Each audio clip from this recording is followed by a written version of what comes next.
In this module, I will talk about diffusion model training and inference.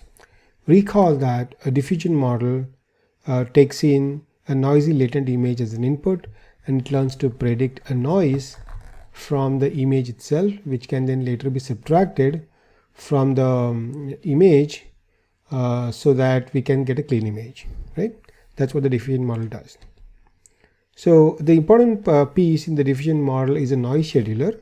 A noise scheduler is responsible for adding a varying amount of noise to the image at different parts of the interval. So this is the graph looks like. It has a noise strength. When it starts, let's say it has a 600 iterations. Initially, it's a countdown timer. So at the time t equal to 600, it is adding the highest amount of noise. Then as the time iteration goes on, it decreases the amount of noise that gets added to the image, and it continues all the way till t equal to 0. So diffusion model, we add this varying amount of noise to the image during the training process. So let's consider one of the steps for training from one of the image. Let's consider t equal to 300. So what happens is at t equal to 300, the diffusion model asks the noise scheduler to give a noise corresponding to equal to 300. It's add the noise to the original image, and then it learns to predict the noise. Of course, initially, since the model is still learning, the predicted noise could be very random, right? So once the noise is predicted, what we do is we basically subtract this predicted noise.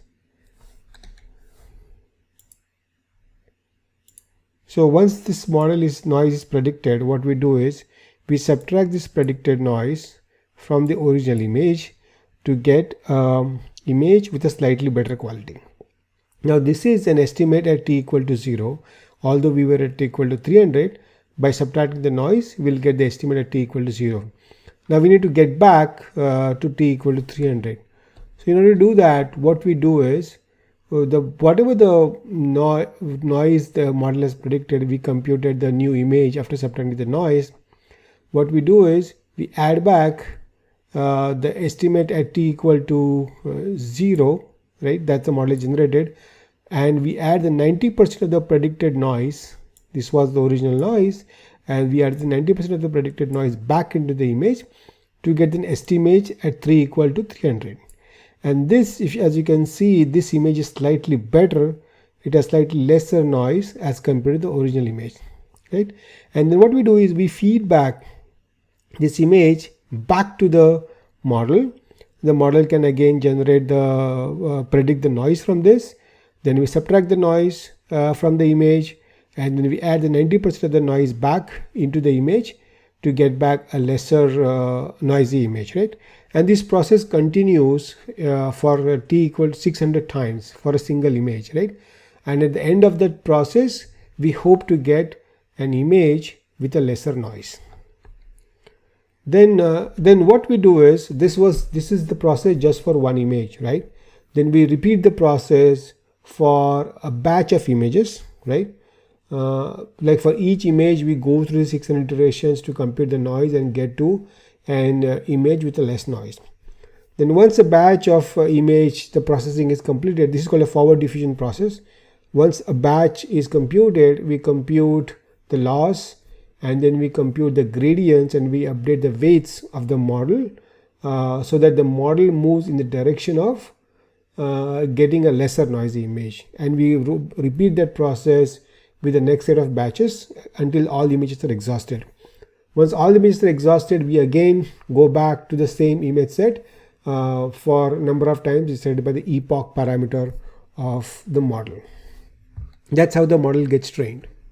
So once the model gets trained, we can just feed in the random noise to this model, and the model learns to generate a new image from that model, right? So the model can generate a completely new image from the noise itself. But as you can see, this is not that useful because a user doesn't have a lot of control on the model because the model is just generating a random image. It's good for a game, but not useful in practice.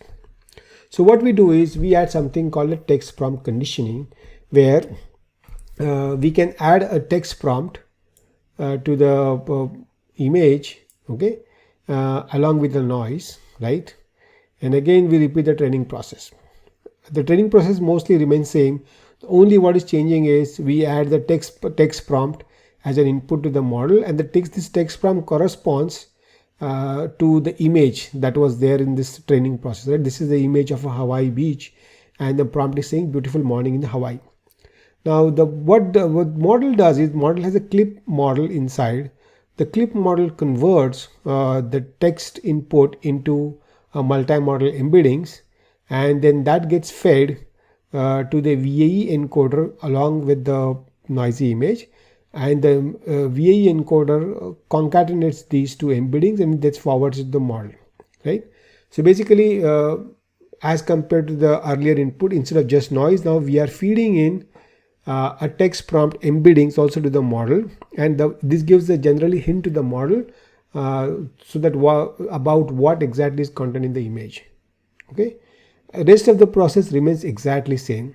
Now here the model is learning about how it can generate the image from the text prompt along with the noise, right? So there are two inputs to the model, not just one. So during the inference, now what happens is you can just feed in a text prompt and a plain noise as an input, right? So the model has already learned to be conditioned on this text input. So now it takes into account the text input along with the noise, and it can generate the several images of mornings in the Hawaii, which corresponds to this text prompt. Now one thing that you could see in the model is how much emphasis it should give to text prompt versus noise, right? So this emphasis is controlled by a parameter called a classifier free guidance. Basically what it does is it decides how much control we should give the text prompt versus noise, right? Because the more if you give the more weightage to the text prompt, what will happen is the model will generate highly accurate images to this corresponding to the text prompt, but it will be less diverse. If you give the more weightage to the noise, then the model can generate more diverse images but less accurate corresponding to the text prompt. So it's a trade-off between the quality versus accuracy versus trade-off. Okay, and this is generated by the classifier free guidance model. So basically there are two sets of input. One is called the conditional input. So this is called a conditional input, which has the text prompt and the noise, and the other part is called unconditional input, which has a blank text and the same amount of noise that was there in this noise is same. Okay, now this classifier free guidance is a user input. User can specify that, and this model is applied as a weight here, right? So let's say this is the weight 1, which comes from here, and this is weight 2, where weight 2 is just 30 minus weight 1, right? So depending upon the weights that user specifies, the model gives a different weights to this conditional input and unconditional input, and then rest of the process remains same. So the model has two inputs, one for the conditional input and one for the unconditional inputs, and generates two images, one corresponding to the conditional input, one corresponding to the unconditional input, and then we subtract these two to get the final image. So this is an example where classifier free guidance has a higher value. So higher value, as you saw in the previous example, gives less emphasis to the text, more emphasis to the unconditional input, and the model has more freedom to generate images at its will as compared to the conditional input. So this gives us more diverse images of, let's say, Hawaii in this particular case, but less accurate, right? Because some of the examples don't really resembles a morning in the Hawaii, right? They are more diverse. So here is another example where classifier free guidance is low, which means the model really needs to generate highly accurate images, which is more related to the text prompt, but that results in the less diverse images. So as you can see, all these images describes the mornings in the Hawaii, but they are less diverse because they are very close to each other. So this classifier free guidance controls how much weightage we should give to the prompt versus noise, and it has basically in a way you're controlling how much freedom the model has, and that has impact on the accuracy and the diversity of the model.